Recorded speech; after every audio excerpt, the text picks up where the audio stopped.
जय जय रामकृष्ण हरी मंडळी. खूप खूप स्वागत आहे तुमचं माझ्या यूट्यूब चॅनलमध्ये. तर तुम्ही म्हणणार आजची सुरुवात थोडीशी वेगळी झाली, कारण आम्ही आज आलो आहेत पंढरपूरमध्ये. पंढरपूरला पोहोचेपर्यंत संध्याकाळ झाली होती. त्यानंतर आम्ही राधा गोविंद भक्ती निवास इथे रूम बुक केला होता. हे हॉटेल मंदिरापासून साधारण 5 मिनिटाच्या अंतरावर आहे. तर इथे मिठू माऊलीचा छान असा फोटो पण बघायला मिळाला. हॉटेलची पार्किंग सिस्टीम आहे ना थोडीशी वेगळीच होती आणि व्यवस्थित पण होती. आम्ही ना चौघांसाठी एकच रूम बुक केला होता, तोही फक्त 1500 रुपयात. रूम स्वच्छ नीटनेटकी होती, टॉयलेट बाथरूम आणि गरम पाण्याची पण पूर्ण सोय होती. आधीच आम्ही जेजुरीला जाऊन आलो होतो, पूर्ण हळदीने रंगलेलो होतो, त्यामुळे पटकन आंघोळ केली. लेट जेवण झालं होतं म्हणून जास्त भूक नव्हती. थोडा वेळ असल्यामुळे आम्ही बाहेर बाहेर आलो आणि मंदिरापासून अगदी 2 मिनिटाच्या अंतरावर चंद्रभागा नदी असल्यामुळे आधी तिथेच गेलो. पण त्यावेळेला खूपच अंधार होता, आजूबाजूला काहीच नीट दिसत नव्हतं. म्हणून ठरवलं की सकाळीच माऊलींचं दर्शनही घेऊ आणि चंद्रभागेवरही सकाळी जाऊ. नंतर आठवलं की खुशीच्या पप्पांसाठी अजून चप्पलही घ्यायची आहे, कारण भीमाशंकरला असताना त्यांची चप्पल हरवली होती आणि आतापर्यंत त्यांनी सगळा प्रवास बिना चपलीचाच केलेला होता. चालताना त्यांना त्रास होत होता हे त्यांच्या चेहऱ्यावरून कळत होतं. नंतर मग आम्हाला बराच वेळ शोधल्यानंतर एक दुकान सापडलं आणि तिथून मग खुशीच्या पप्पांनी त्यांच्यासाठी कम्फर्ट वाटेल अशी छान मऊ चप्पल घेतली. त्यानंतर बाहेर आलो तर तिथे एक स्टॉल लागलेला होता. त्या स्टॉलवर वेगवेगळ्या प्रकारचा चिवडा, चकल्या, गोड पदार्थ, बिस्किट, मुरमुरे सगळंच होतं. खुशी तर तिथेच खायला लागली. आम्ही थोडं टेस्ट केलं आणि खरंच सगळं खूप छान होतं. त्यामुळे प्रवासात खाण्यासाठी काही गोष्टी घेतल्या. लेट जेवण झालेलं होतं म्हणून आम्हाला कोणाला जास्त भूक नव्हती, पण मला मात्र काहीतरी गोड खायची इच्छा झाली. म्हटलं चला काहीतरी गोड खाऊया. तेवढ्यात तिथे दिसलं पंढरपूरची सुप्रसिद्ध लस्सी. मग काय आम्ही लगेच तिथे गेलो आणि लस्सी मागवली. खुशीने तर ती लस्सी इतक्या आवडीने पिली ना, की तिचा चेहरा पाहूनच कळत होतं टेस्ट एक नंबर आहे. खरं सांगायचं तर लस्सीची चव खरंच खूप मस्त होती. थंड, गोड, क्रीमी एकदम अशी की मन खुश होऊन जातं. दिवसभराचा प्रवास थकवा सगळं क्षणात विसरायला लावणारी लस्सी होती. लस्सी पिल्यानंतर फ्रेश वाटायला लागला आणि मग आम्ही पुढचा प्लॅन ठरवला. मंदिराकडे गेलो. तर मंदिराकडे गेलो तर ही जी लाईन दिसते ना समोरची, तर ही सगळी विठू माऊलींच्या मंदिरात जाणारीच लाईन आहे. तर आम्ही विचार करत होतो की नेमकं नंबर कुठून लावला असेल, कारण की फर्स्ट टाइम आलो होतो म्हणून जास्त काही माहिती नव्हतं. तिथेच आम्ही फर्स्ट टाइम झुणका भाकरही पाहिली आणि खरंच सांगते फक्त बघितल्यावरच तोंडाला पाणी सुटलं. पंढरपूरला येणारा प्रत्येक वारकरी इथे आल्यावर झुणका भाकर खातोच, हेच तिथलं खासपण आहे. त्यावेळेला भूक नव्हती, पण मनात ठरवूनच टाकलं होतं सकाळी परत आलं की झुणका भाकर खाऊनच निघायचं. पुढे गेल्यावर आम्ही सिक्युरिटी गार्डला विचारपूस केली, काकड आरतीचं काय आहे? तेव्हा त्यांनी सांगितलं की काकड आरतीसाठी आधीच ऑनलाईन बुकिंग करावी लागते, नंतर नंबर लागत नाही. पण आता जर दर्शनासाठी नंबर लावला तर गर्दी कमी असल्यामुळे 1 तासात तुमचं दर्शन होईल आणि सकाळी नंबर लावला तर 4-5 तास रांगेत उभा राहावं लागेल. मग आम्ही एकही क्षण विचार न करता लगेच नंबर लावला आणि खरंच सांगते अवघ्या 1 तासात आमचं विठ्ठल रुक्मिणी मंदिर येथे दर्शन झालं. ते दर्शन शब्दात सांगता येणार नाही असं होतं. विठ्ठल रुक्मिणीच्या दर्शनाने मन पूर्ण शांत झालं, डोळे आपोआप पाणावले आणि वाटलं इथपर्यंतचा सगळा प्रवास आज सार्थकी लागला. खरंच विठ्ठू माऊलींच्या दर्शनाने जीवन धन्य झाल्यासारखं वाटलं. जणू सगळ्या चिंता, थकवा, त्रास माऊलींच्या चरणी आपोआपच विरघळून गेले. दर्शनानंतर मग मनात एकच समाधान होतं, माऊली भेटल्या आणि तेवढंच पुरेसं होतं. सकाळी आम्ही लवकर उठलो आणि मस्त रेडी झालो. आज खुशीसुद्धा खूपच जास्त खुश होती. तिला छान असा मस्त घागरा घालून दिलेला. खूपच गोंडस दिसत होतं माझं छोटंसं बाळ. खुशीच्या पप्पांनी आणि त्यांच्या मित्राने पारंपरिक धोतर घातलेलं होतं आणि आम्ही दोघीही मस्त तयार झालो. आणि आता तुम्ही बघू शकता ही आहे आपली चंद्रभागा नदी. हीच ती चंद्रभागा नदी जिच्या काठावर हजारो वारकरी सकाळी स्नान करतात. असं म्हणतात की चंद्रभागेचं पाणी मन आणि आत्मा दोन्ही शुद्ध करतं. सकाळच्या वेळेला चंद्रभागा खूपच वेगळी भासते. थंड हवा, शांत वातावरण आणि नदीवर उमटणारी सकाळची किरणं एक वेगळं समाधान देतात. ही नदी विठू माऊलींच्या भक्तीशी घट्ट जोडलेली आहे. आषाढी आणि कार्तिकी वारीला लाखो वारकरी इथे स्नान करूनच विठ्ठल रुक्मिणी मंदिरकडे दर्शनासाठी जातात. चंद्रभागेच्या काठावर उभं राहिलं की मन आपोआप शांत होतं. जणू सगळा गोंधळ, सगळी धावपळ या पाण्यात विरघळून जाते. खरं सांगायचं तर चंद्रभागा म्हणजे फक्त नदी नाहीये, ती श्रद्धा आहे, ती विश्वास आहे आणि माऊलींकडे जाण्याचा पहिला टप्पा आहे.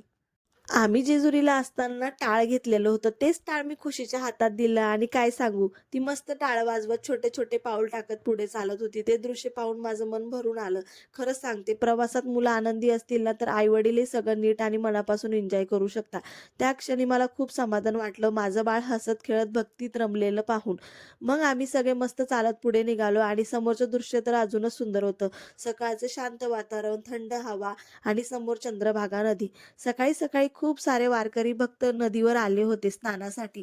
कोणी शांतपणे पाण्यात उतरलेले होते, कोणी डोळे मिटून प्रार्थना करत होते, तर कोणी फक्त त्या पाण्याकडे पाहून समाधान मानत होते.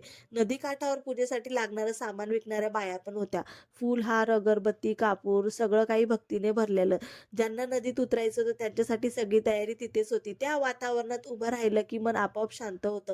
कसलाही गोंधळ नाही, कसलाही घाई नाही, फक्त श्रद्धा, भक्ती आणि माऊलींचं नाव.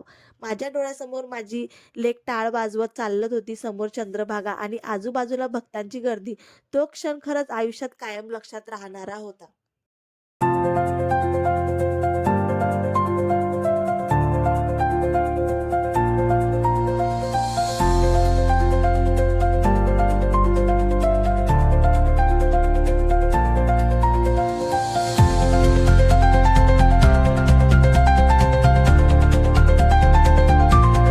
हे जे तुम्ही समोर बघतायत ना, तर हे इस्कॉन टेम्पल आहे. इस्कॉन टेम्पल म्हणजे राधाकृष्णांचंच मंदिर. तर आम्हाला इथे पण जायचं होतं. तर आम्ही एक नाव बुक केली होती. तर आम्हाला नाववाल्याने सांगितलं होतं, की नदीमध्ये नारद मुनींचं सुद्धा मंदिर आहे. तर जाऊन येऊन जवळ-जवळ 1 तासाचा प्रवास होता. तर ती नाव आम्ही बुक केलेली होती ₹1200 मध्ये. तर मग आम्ही त्याच्यामध्ये बसलो आणि आता आम्ही निघणार होतो नारद मुनी यांच्या मंदिराकडे. नंतर इस्कॉन टेम्पल इथे पण जाणार होतो. नावेत बसलो आणि खरंच सांगते खूप छान वाटायला लागलं. सकाळची थंडगार हवा, नदीचं शांत वाहतं पाणी आणि आजूबाजूचे सुंदर वातावरण सगळं एकदम एकच नंबर होतं.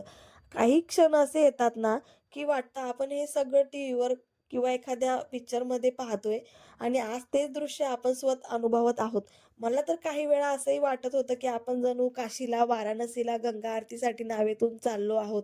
तेवढंच ते दृश्य मनाला भिडणारं होतं. नावेत बसल्यानंतर आमच्या ओठावर आपोआपच विठू माऊलींची गाणी यायला लागली. कोणी टाळ वाजवत होतं, कोणी टाळ्या आणि आम्ही सगळेच पूर्ण भक्तीमध्ये हरवून गेलो होतो. चंद्रभागा नदीचं ते शांत पाणी, सकाळची गार हवा आणि माऊलींचं नाव या सगळ्याने मन इतकं शांत झालं होतं, की शब्द कमी पडतात. त्या क्षणी असं वाटलं होतं, की आपण खरंच वारकरी आहोत. कोणताही दिखावा नाही, कोणतीही घाई नाही, फक्त श्रद्धा, भक्ती आणि माऊली. खरंच सांगते, हा नावेतला प्रवास आमच्या आयुष्यभर लक्षात राहील. इतका शांत, इतका सुंदर आणि इतका मनाला स्पर्श करून जाणारा अनुभव क्वचितच मिळतो. हा फक्त प्रवास नव्हता, तो एक अनुभव होता, जो मनात कायमचा कोरला गेलेला आहे.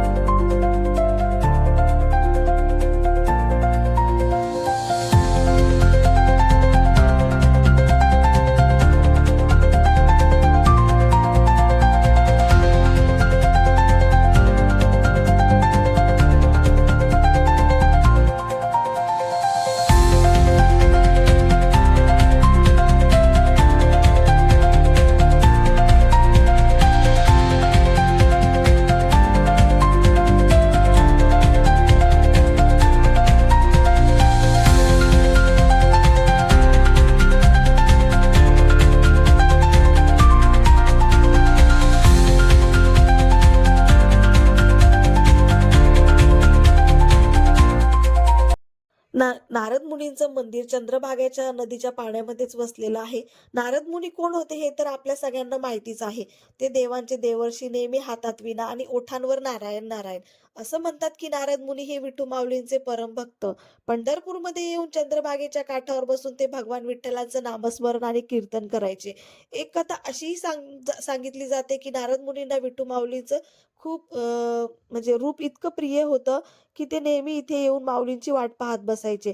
त्यांचं हेच अखंड भक्तिभाव या मंदिराच्या रूपाने आजही जिवंत आहे. या मंदिराचं खासपण म्हणजे हे मंदिर पाण्यात असूनही अजूनही ठाम उभं आहे. जसं नारद मुनींची भक्ती काळाच्या ओघात कधीच कमी झाली नाही. नावेतून हळू या मंदिराजवळ जाताना मन आपोआप शांत होतं आणि आजूबाजूला वाहतं पाणी, सकाळची थंड हवा आणि समोर नारद मुनींचं मंदिर.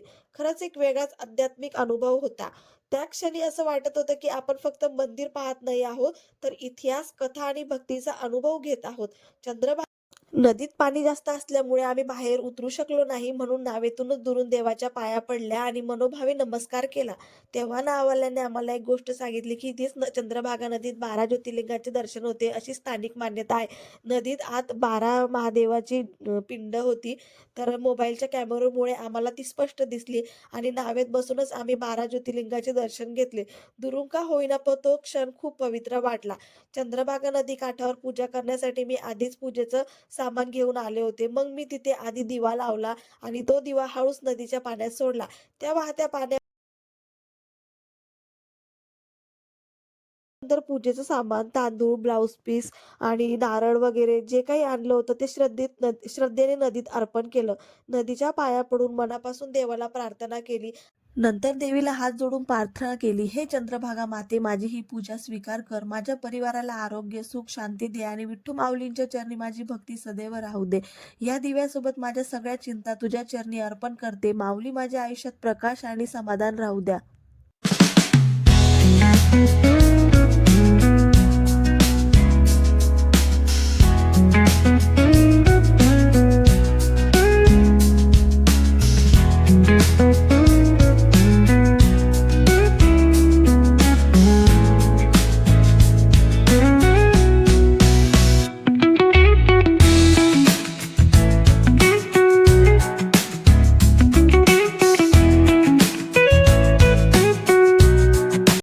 आता आम्ही आलो आहोत नदीजवळच असलेल्या विष्णू मंदिर येथे. इथे येताना नावाड्यांनी आम्हाला एक गोष्ट दाखवली आणि खरंच ती पाहून डोळे थक्क झाले. हे जे तुम्हाला समोर घरटी दिसताय ना, ती पक्ष्यांनी बांधलेली घरटी आहेत बरं का. दुरून बघितली तरी किती सुंदर वाटत होती ती. एकदा नाही, दोन नाही, तर खूप सगळी घरटी एकाच ठिकाणी. आम्ही विचार करत होतो ना, कुठला कारागीर ना कुठलं मशीन, तरी सुद्धा त्या छोट्या पक्ष्यांनी इतकं परफेक्ट काम कसं केलं असेल. स्थानिक लोक सांगतात की ही घरटी बहुतेक वेळा बाया विणकर या पक्ष्याची असतात.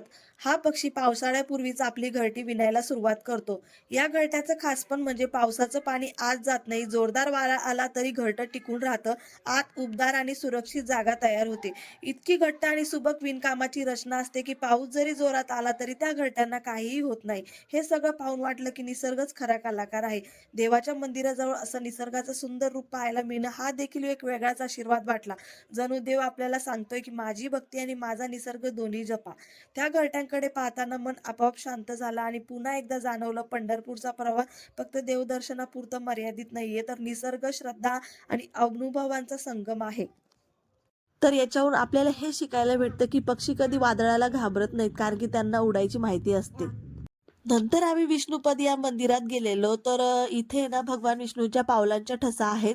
त्यामुळे इथे येऊन पाया पडतात, नमन करतात आणि नदीत स्नान करून पूजा करतात. चंद्रभागा नदीला भीमा नदी असेही म्हणतात, कारण पंढरपूरला तिचं फार मोठं धार्मिक महत्त्व आहे.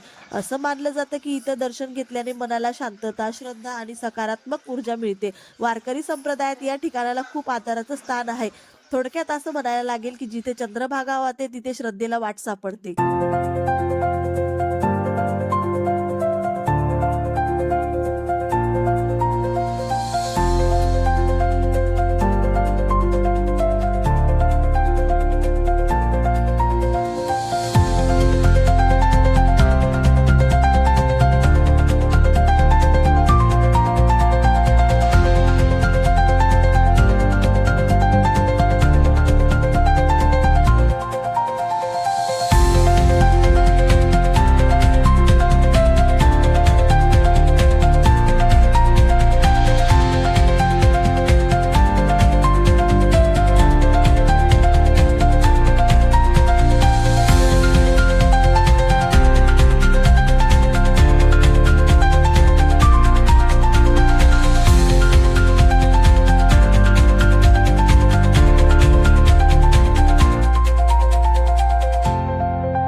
आता जवळ-जवळ आमचा 1 तास निघून गेला होता आणि बघा ना, ही बदक दुरूनच किती छान दिसताय.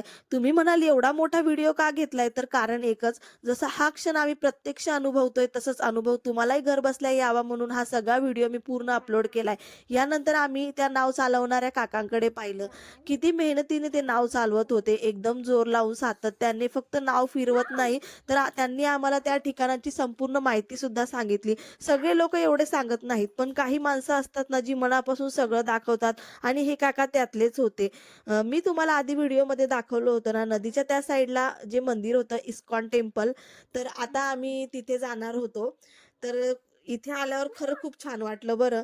खूप एकदम मस्त वाटत होतं मंदिर आणि मी तिथे असे खूप छान मस्त-मस्त व्हिडिओसुद्धा बनवले. बाहेरून आहे ना, आम्ही जेव्हा बघितलं ना मंदिर म्हणजे जवळ आल्यानंतर तर खूप मोठं होतं बरं. ते लांबून एवढं वाटलं नव्हतं की इतकं मोठं असेल, पण खरंच खूपच मोठं होतं. आणि त्याच्यानंतर मग आम्ही मंदिराच्या आतमध्ये गेलो आणि जेव्हा राधाकृष्णाचं जे रूप बघितलं, खरंच असं वाटलं त्यांच्याकडे बघतच राहावं म्हणून. हे आहेत आपले राधाकृष्ण. किती छान वाटतंय ना. तुम्हाला सुद्धा वाटत असेल यांना बघून की यांच्याकडे बघतच राहावं. मला तर इतकं छान वाटलं, मी थोडा वेळ बसून तिथे त्यांना बघतच राहिले. त्याच्यानंतर तिथं काही पुस्तकं वगैरे होती. तर मला खूप दिवसापासून भगवद्गीता घ्यायची होती म्हणून मी भगवद्गीता घेतली आणि लहान मुलांच्या वाचनासाठी कर्मयोग नावाचं एक पुस्तक होतं. खुशीला तर अजून वाचता येत नाही, पण म्हटलं नंतर तिला ते कामात येईल म्हणून ते सुद्धा मी घेतलेलं आणि अजून एक कृष्णनाथ म्हणून पुस्तक होतं, तर ते सुद्धा मी घेतलेलं. मला अशी पुस्तकं वाचायला नेहमीच आवडतात. त्यानंतर मग आम्ही तिथून निघालो. आता खूप वेळ झालेला होता. खूप वेळ झालेला होता आणि आता खुशीला भूक लागली होती आणि खरं सांगायचं तर तिच्यासोबत आम्हाला सगळ्यांनाच भूक लागली होती. मग सगळ्यात आधी आम्ही रूमकडे गेलो. तिथे जाऊन चेकिंग केलं कारण आमचा टाईमही झालेला होता. 11 वाजता रूम रिटर्न द्यायची होती. म्हणून गाडीत सगळं सामान ठेवून आम्ही पुन्हा बाहेर पडलो. आधीच ठरल्याप्रमाणे रात्री इथली प्रसिद्ध झुणका भाकर खायची होती. म्हणून म्हटलं चला आधी मंदिराकडे जाऊया. या आजूबाजूचा परिसरात खूप सगळी छोटी-मोठी मंदिरं आहेत बरं. आणि एक गोष्ट खास जाणवली, इथली माणसं खूपच आपुलकीची आहेत. त्यांची बोली, त्यांचं बोलणं ऐकलं की लगेच समजतं की आपण पंढरपूरला चाललोय. अशा माणसांमध्ये फिरताना प्रवास अजूनच सुंदर होतो.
तर मग शेवटी आम्ही आलो झुणका भाकर खायला आणि ऐका, हे पूर्ण प्लेट फक्त 30 रुपयांची होती. या प्लेटमध्ये एक गरमागरम भाकर सोबत पिठलं, लोणचं, ठेचा, कांदा हे सगळं होतं. मला वाटलं की खुशीसाठी काहीतरी वेगळं घ्यावं लागेल, पण तिथे डाळ-भात सुद्धा मिळत होतं. म्हणून खुशीसाठी डाळ-भात घेतलेलं. खरंच सांगते 30 रुपयात इतकी छान टेस्ट, यापेक्षा अजून काय पाहिजे? आणि खुशीसाठी घेतलेला डाळ-भातची चव सुद्धा खूपच छान होती. खूप दिवसानंतर 1-2 दिवसाच्या प्रवासानंतर आम्ही सगळे एकदम पोटभर जेवलो. असं वाटलं की म्हणजे घरची टेस्ट वापस भेटलेली. आपण घरीच जेवतोय असं वाटत होतं आणि जरा जास्तच जेवण झालं होतं आता आमचं. जेवण झाल्यानंतर मग आम्ही पुढे निघालो. आता आम्ही चाललो आहे संत नामदेव महाराज समाधी मंदिर येथे. संत नामदेव महाराज हे वारकरी संप्रदायातील महान संत होते, हे तर सगळ्यांना माहिती आहे. पण ते भगवान विठ्ठलांचे परमभक्त होते. पंढरपूरमध्ये जिथं संत नामदेव महाराजांनी देह ठेवलाय, तिथे ही समाधी आहे. हे मंदिर विठ्ठल रुक्मिणी मंदिराच्या अगदी जवळ आहे. वारकरी पंढरपूर यात्रेला आले की विठ्ठल दर्शनासोबत नामदेव महाराजांच्या समाधीला नक्की भेट देतात. असं मानलं जातं की इथे येऊन दर्शन घेतल्याने भक्ती अधिक दृढ होते आणि मनाला प्रेरणा भेटते. त्यानंतर मग मी प्रसाद वगैरे घेतलेला. तर मी आता जिथे पण मंदिरात गेली मी सगळीकडे प्रसाद घेतला आहे. घरी येऊन सगळ्यांना प्रसाद वाटावा लागेल म्हणून. आणि अष्टगंध सुद्धा घेतला होता. अष्टगंध खूप छान होता. तर म्हटलं चला आता अष्टगंध पण घेऊन घेऊया आणि कुंकू पण घेतलेला. मी प्रत्येक मंदिरात जेव्हा पण जाते, कुठल्याही मंदिरात जाऊ द्या, पण मी तिथून नेहमी कुंकू, हळद, अष्टगंध हे घेऊनच येत असते.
जसं की मी तुम्हाला सांगितलं होतं की मला घरच्या देवाऱ्यासाठी विठ्ठल रुक्मिणीची मूर्ती घ्यायची होती. तर तिथे ना खूप छान छान अशा मूर्त्या अवेलेबल होत्या. तर 5 धातूंची सुद्धा मूर्ती होती. ती थोडीशी जड होती. पण मग सासूबाईंनी सांगितलं की आपण पितळाचीच मूर्ती देवाऱ्यामध्ये ठेवतो म्हणून. म्हणून मी खूप सुंदर अशी पितळाची मूर्ती घेतलेली. आणि मला ना ब्लॅक स्टोनची मूर्ती खूप आवडली होती. ब्लॅक स्टोन आणि मार्बलमध्येही उपलब्ध होती आणि किंमतही परवडणारीच होती. पण गाडीत जागा कमी होती आणि तुटेल फुटेल की काय या भीतीने मी ती मूर्ती घेतली नाही. सगळी ती खरेदी करून मग आम्ही सगळे निघालो. खरं सांगायचं तर आमचा पंढरपूरचा प्रवास खूप सुंदर झाला आणि नेहमीप्रमाणे गाडीत बसताच आमची गाणी सुद्धा चालू झाली आणि प्रवास पुन्हा एकदा आठवणीतला क्षण बनला. तर मंडळी, आजचा व्हिडिओ तुम्हाला कसा वाटला ते मला कमेंटमध्ये नक्की सांगा. आणि जर अजूनपर्यंत चॅनलला सबस्क्राईब केलं नसेल तर आत्ता सबस्क्राईब करा, कारण पुढच्या देवदर्शनाच्या प्रवासाचे खूप छान व्हिडिओ तुमच्यासोबत शेअर करायचे बाकी आहेत. आमच्या या जर्नीचा तुम्हीही भाग बना. व्हिडिओला लाईक करा, शेअर करा. पुन्हा भेटूया नेक्स्ट व्हिडिओमध्ये. तोपर्यंत जय जय रामकृष्ण हरी.